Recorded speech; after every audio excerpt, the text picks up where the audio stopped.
Harley-Davidson is making bold moves to reshape its future. After struggling with declining sales, an aging customer base, and weak financial performance, the company unveiled a major turnaround strategy featuring new leadership, affordable motorcycles, financial restructuring, and expanded racing efforts. In this video, we break down the 7 key decisions that could determine Harley-Davidson's future and reshape the motorcycle industry. Number 7. They fired their way out of a dead end. Before you can understand why the Back to the Bricks plan matters, you need to understand what it replaced. From 2021 through 2025, Harley-Davidson operated under a strategy called the Hardwire. The man behind it was Jochen Zeitz, a former Puma executive who became chief executive officer during the pandemic. And Zeitz had one core belief. He thought Harley should stop chasing volume and focus entirely on high-margin, high-priced motorcycles for its existing customers. On paper, that sounds smart. In practice, it meant Harley abandoned the entry-level market entirely. The cheapest motorcycle in the US lineup became the Nightster at $9,999. Harley pulled the Street 500 and Street 750 from production.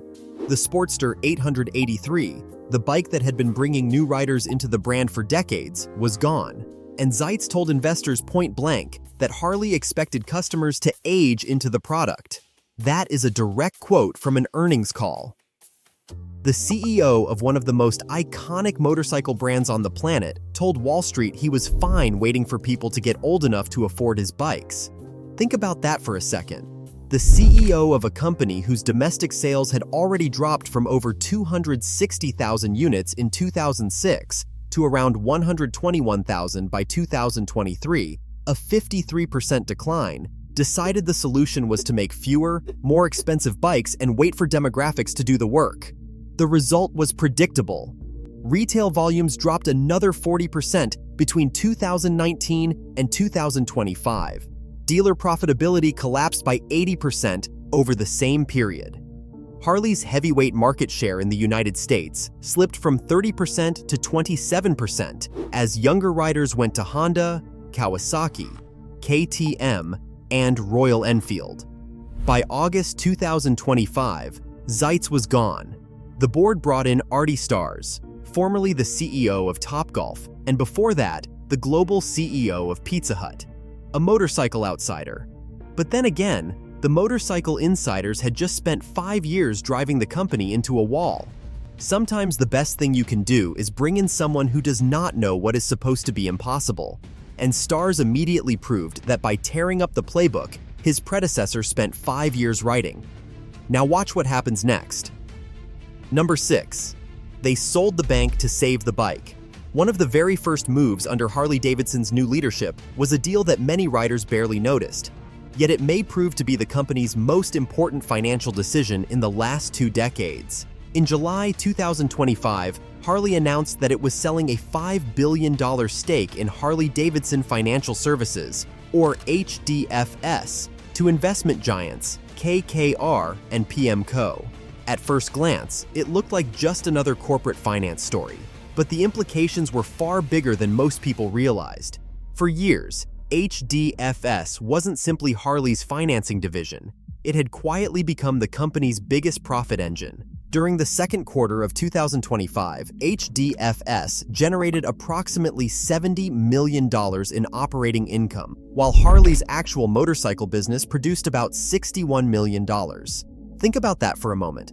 Harley-Davidson was earning more money by financing motorcycles than it was by building and selling them.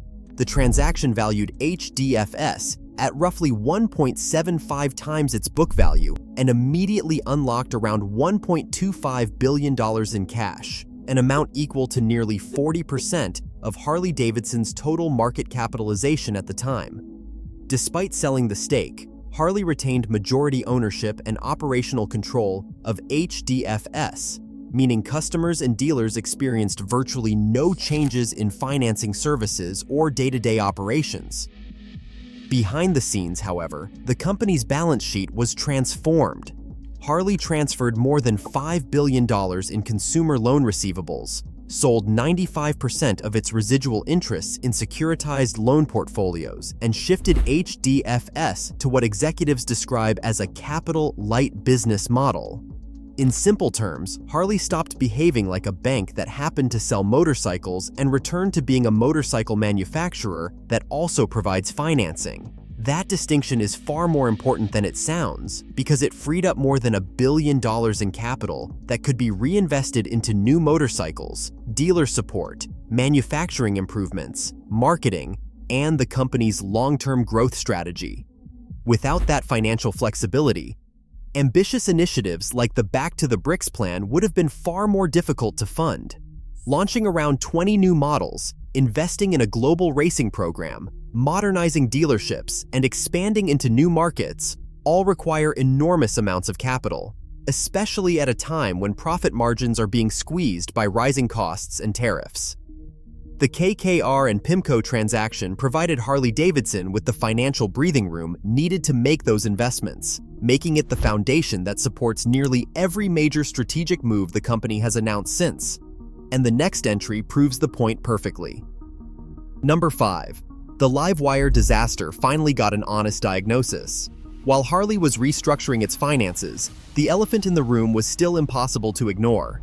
LiveWire, Harley-Davidson's electric motorcycle brand, was supposed to represent the future of the company. When it was spun off as a separate publicly traded business in 2022, management projected sales of 100,000 electric motorcycles by 2026. Reality turned out to be dramatically different. By the end of 2025, total sales were only around 1,900 motorcycles. During the second quarter of 2025 alone, LiveWire sold just 55 bikes, not 5,500, just 55. At the same time, the financial losses continued to pile up.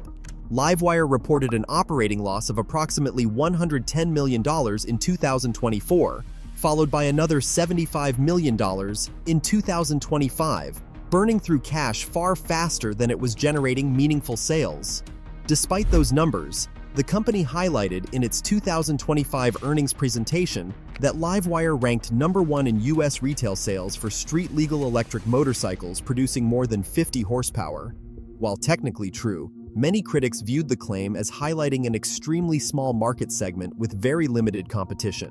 Meanwhile, the flagship LiveWire 1 carried a price tag approaching $23,000 while facing increasing competition from lower-cost electric motorcycles, particularly from Chinese manufacturers, offering models at a fraction of the price. What made the new leadership's response stand out was that it chose not to keep insisting the original strategy was working. Instead of doubling down on an expensive premium electric motorcycle with limited demand, Chief Executive Officer Artie Starrs acknowledged that LiveWire needed a different direction. As part of the Back to the Bricks strategy, the company quietly shifted its focus toward more practical and affordable urban mobility. LiveWire expanded its partnership with Taiwanese manufacturer Kimco to develop an electric maxi scooter aimed at city commuters, with production expected before the end of 2026. Harley also confirmed that the compact, lightweight electric prototypes first shown during Harley Homecoming, motorcycles similar in spirit to the Honda Grom, were moving toward production. These are not high-performance machines with $23,000 price tags. They are intended to be smaller, lighter, and far more affordable motorcycles designed to attract new riders and commuters rather than competing in the premium performance segment. It may not be the bold, attention-grabbing vision originally promised when LiveWire launched, but it represents a far more realistic strategy. After years of losing hundreds of millions of dollars while repeatedly missing ambitious sales projections, a practical course correction may ultimately prove far more valuable than another presentation filled with optimistic forecasts that never materialize. And this next one explains why. Number 4. The $6,000 Harley that changes everything. This is the announcement that made the entire motorcycle industry stop and pay attention. Harley-Davidson is bringing back the Sprint name, and perhaps even more importantly, it's targeting a starting price of under $6,000. To understand why that is such a significant shift, you have to look at where today's motorcycle market is actually growing. In recent years, Triumph found tremendous success with the Speed 400 and Scrambler 400X, both priced below the $6,000 mark. Royal Enfield has built a global following by offering affordable, stylish motorcycles in the 350 to 650 cubic centimeters range, while Honda's Rebel 500 remains one of the most popular beginner-friendly motorcycles at around $6,300.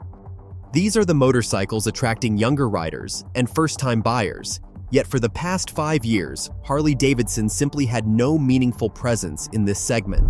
The least expensive motorcycle in many Harley showrooms cost around $10,000, leaving a massive gap between the brand and the customers it needed most. The new Sprint is designed to change that. It is expected to be a lightweight, small displacement, oil-cooled single-cylinder motorcycle, likely sharing much of the architecture Harley-Davidson co-developed with Hero MotoCorp for the Indian market X440.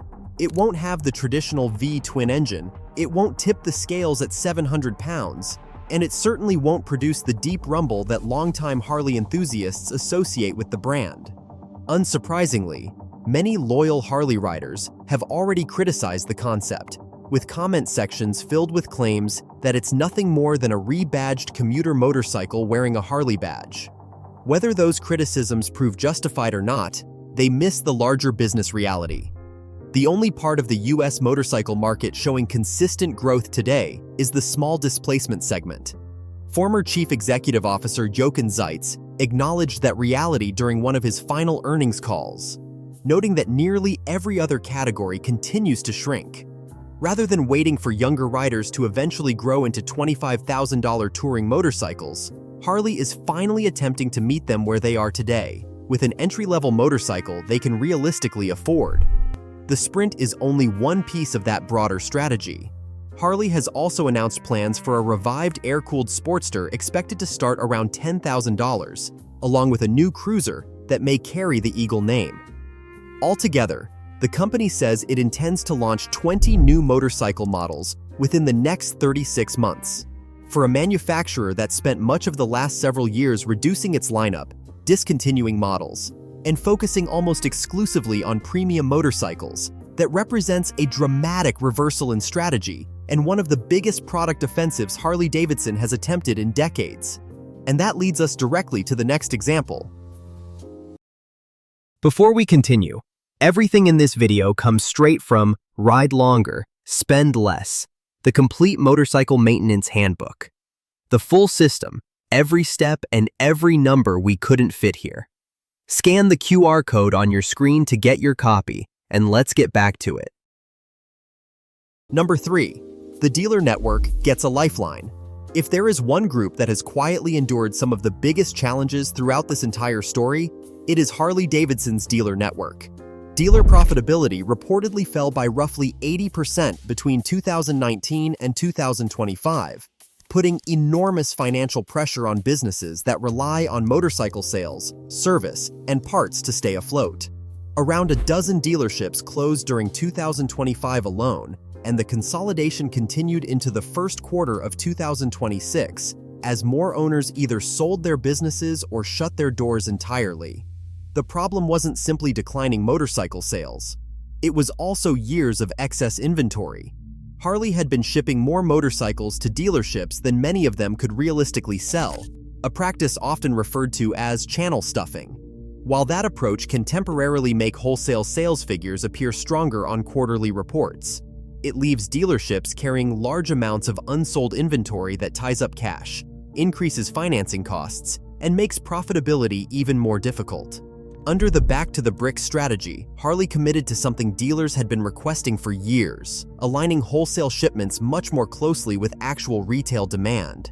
Instead of filling showrooms with motorcycles that might sit unsold for months, the company plans to match production and shipments more closely to what customers are actually buying. Early signs of that shift appeared in the first quarter of 2026, when worldwide dealer inventory declined by approximately 22%, falling from around 56,000 motorcycles the previous year to roughly 44,000 units. Harley has also set ambitious goals of doubling dealer profitability during 2026, and then doubling it again by 2029. Another significant part of the plan involves restoring about 30% of the parts and accessories stock-keeping units, or SKUs, that had previously been eliminated. That may sound like a minor change, but it is extremely important because dealerships typically earn much higher profit margins on parts and accessories than they do on new motorcycle sales. Harley is also targeting between 20 and 30% growth in parts and accessories revenue, giving dealers additional opportunities to improve their financial health beyond simply selling motorcycles.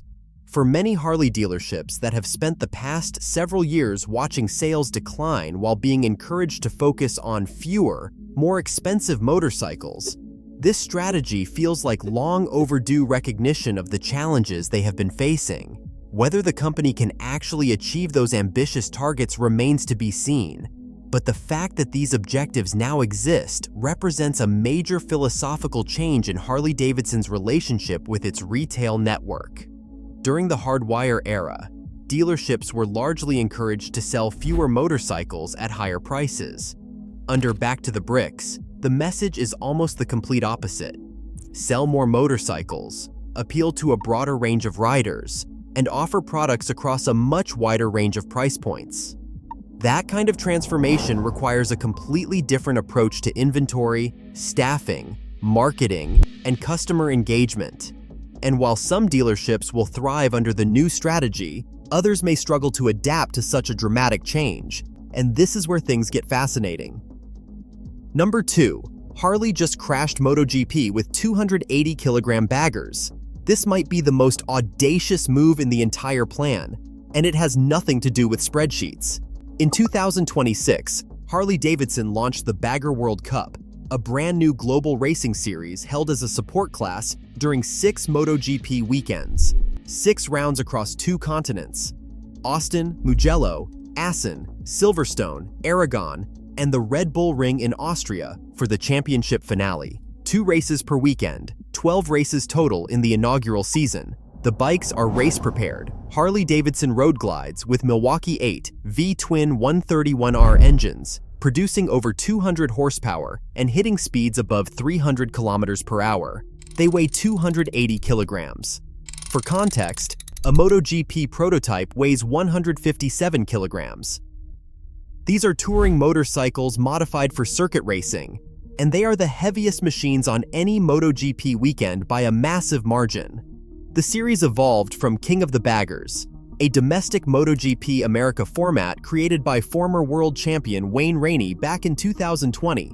That first race at Laguna Seca was supposed to be a one-off spectacle. It became one of the most viral racing formats in American motorcycling within 2 seasons. Taking it global through MotoGP is a completely different scale of ambition. Teams from the US, Italy, Australia, and Indonesia are already on the grid. Andrea Iannone, a former MotoGP race winner, joined as an entry from the Mugello round. The racing is visually unlike anything else in world motorsport. 280-kilogram machines with fairings and saddlebags, leaning through corners at circuits designed for 350 cubic centimeter Grand Prix bikes. It looks absurd, and it is absolutely riveting to watch. That combination of absurdity and spectacle is exactly what Harley needs right now, because the brand's biggest problem is not engineering, it is relevance. The median Harley buyer is over 50. Younger riders see the brand as their father's motorcycle or their grandfather's. King of the Baggers proved that racing changes that perception faster than any marketing campaign can. The Bagger GP is Harley betting that what worked in America can work worldwide. And if you've seen even a single clip of these machines going wheel to wheel through the corkscrew at Laguna Seca, you already know this isn't just another marketing stunt. The spectacle alone is enough to make people pay attention. No amount of lifestyle advertising, celebrity endorsements, or influencer partnerships can match the impact of watching a 280-kilogram road glide leaning into corners with sparks flying, dragging a knee through Mugello at speeds approaching 300 kilometers per hour. That kind of racing completely changes the way younger riders see the brand. A 25-year-old motorcycle fan who never once considered buying a Harley might suddenly look at the company in a completely different light after seeing what these machines are capable of on a world-class race circuit. Racing has always been one of the fastest ways to reshape public perception, and Harley appears to understand that better than ever. This isn't simply about promoting motorcycles or refreshing the brand's image. It's about proving performance where it matters most, on the racetrack, in full view of competitors and fans alike. This is not ordinary brand management. This is brand warfare. And that brings us to the next discovery. Number 1. The tariff wall that could make or break all of it. Here is the part nobody in Milwaukee wants to talk about. Every single plan Harley just announced has one massive variable hanging over it that the company cannot control: tariffs. In the first quarter of 2026 alone, Harley absorbed $45 million in tariff costs. That single line item crushed their operating margin from 10.8% down to 1.8% in one quarter. Full-year tariff impact is projected at $75 to $90 million for 2026, and that estimate already improved from an earlier forecast of $75 to $105 million. In 2025, the company ate $67 million in tariff costs. Harley responded by moving production of its Revolution Max platform motorcycles, including the Pan America Adventure Bike and the Sportster S, to its factory in Thailand to take advantage of preferential free trade agreements and lower duty rates. That is a 123-year-old American brand, a company that wraps itself in the flag harder than any other manufacturer on the planet, moving production overseas to avoid American trade policy. The irony is not lost on anyone. And the Sprint, the $6,000 entry-level bike that is supposed to bring young riders into the brand, is almost certainly going to be manufactured in India through Harley's partnership with Hero MotoCorp. The original target price was under $6,000. After tariffs hit, the Back to the Bricks plan quietly revised that to under $10,000. That is a huge difference when you are trying to compete with a Triumph Speed 400 at $5,295 or a Honda Rebel 300 at $4,800. On top of tariffs, motorcycle loan rates have climbed to 9 to 10% for prime borrowers and 15 to 18% for subprime. A $15,000 Harley financed at 10% over 5 years costs the buyer over $19,000 total. That is a new car payment for a vehicle that you cannot ride 6 months out of the year in half the country. Analyst Jeff Brines projects that new motorcycles could cost 5% to 35% more due to trade and currency shifts by the time they hit showroom floors. A $10,000 bike could retail at $13,000 to $14,000. That math kills the entire entry-level strategy if Harley cannot find a way around it. And the irony is brutal. Harley-Davidson, one of the most patriotic brands in American history, is being forced to manufacture its most important new products overseas because the cost of building them at home has become prohibitive. The tariff wall does not care about heritage, it does not care about Milwaukee, and it does not care about Back to the Bricks. Found value in this list? Hit subscribe and we will see you next time.